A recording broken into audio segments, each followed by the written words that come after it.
Alors déjà à Transjacques-Vabre, on part du Havre, on va au Brésil en double. On part dimanche de là pour aller au Brésil qui est là. Donc la route directe, on voit, c'est le trait noir. Mais c'est pas aussi simple que ça. Donc on télécharge des fichiers météo à l'avance, là depuis plusieurs jours. On va en télécharger le matin du départ et après on pourra renouveler la météo pendant toute la course.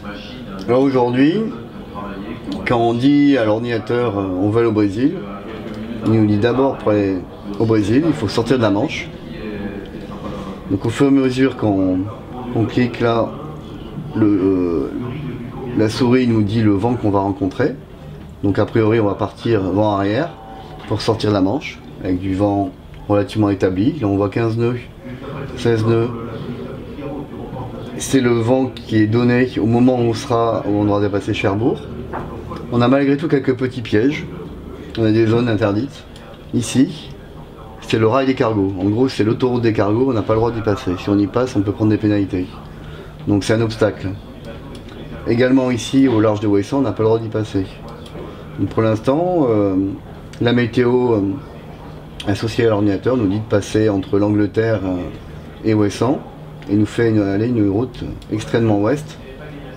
Alors au bout de 24 heures de course, le 28 à 18 h, donc au bout de 30 heures, on est ici au large de l'Angleterre. C'est relativement rapide, sachant que le Brésil c'est en bas. Donc ça c'est la route optimum pour aller le plus vite possible. Après on voit que ça diverge, suivant les fichiers météo. Il y en a qui nous font aller très ouest et d'autres qui nous font directement plonger un peu plus dans le golfe de Gascogne. En fait c'est la météo qui n'est pas la même, c'est-à-dire que dans 3 jours, on n'est pas encore tout à fait figé. Donc on a des modèles européens, on a des modèles français, des modèles américains de météo qui nous disent, en gros, c'est comme si on regardait la télévision. Sur TF1 ils nous disent que la météo, il fait plutôt beau, qu'il y a du vent. Et sur France 3 ils nous disent que la météo elle est plutôt orageuse et qu'il fait moins beau. Donc voilà, pour simplifier. Donc aujourd'hui c'est comme si on avait 3 chaînes de télévision qui nous disaient la météo est différente.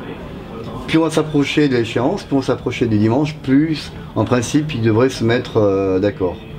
Après s'ils ne se mettent pas d'accord, ils se mettent d'accord pour le moment du départ. Et nous le soir du départ, il faudra qu'on prenne d'autres fichiers météo pour qu'on prenne justement une décision quand on sera sorti de la Manche.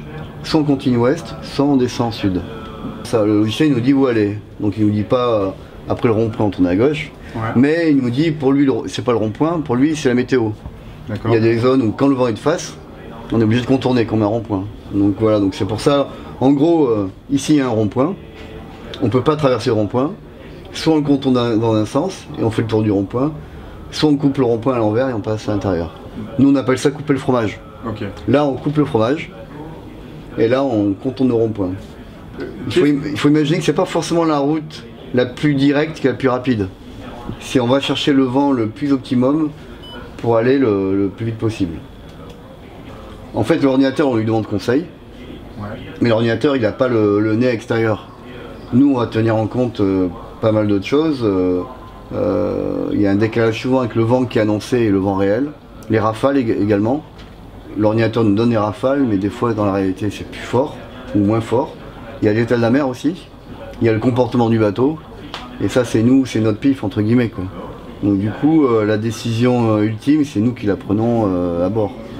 Pour le coup, c'est plutôt Xavier qui aura beaucoup l'œil sur les fichiers météo et on prendra la décision en commun, quoi. Mais l'ordinateur est un guide hyper important parce que avant de nous sortir la météo à 10 jours, c'est quand même fort quand même.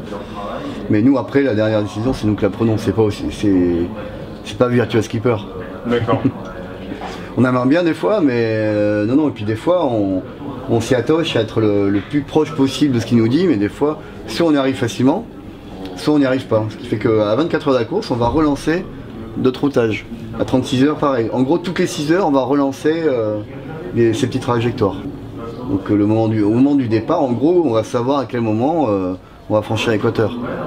Ce qui est assez intéressant parce que l'équateur, c'est la zone 0, c'est une zone hyper perturbée.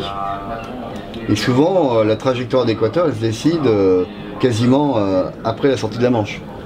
Donc au niveau stratégie, c'est hyper important de savoir, d'avoir une vision globale jusqu'à l'équateur, mais dès maintenant d'ailleurs.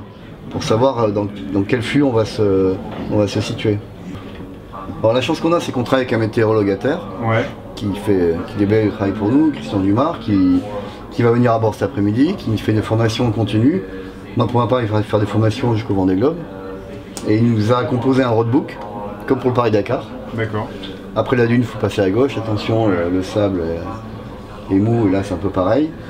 Du coup, il nous déblaye le terrain, mais nous, de notre côté, on regarde régulièrement. On regarde au moins 1h30 chacun, Xavier et moi. Et après, on regarde chacun de notre côté, puis après, on en discute. Voilà. Après, c'est pas se dire il faut aller là ou là, c'est juste voilà dans quelles conditions on va se retrouver. Et c'est important aussi pour l'équipe qui prépare le bateau, parce que la veille du départ, on va préparer les voiles qu'on mettra le jour du départ, mais également le soir du départ, le lendemain du départ. D'accord.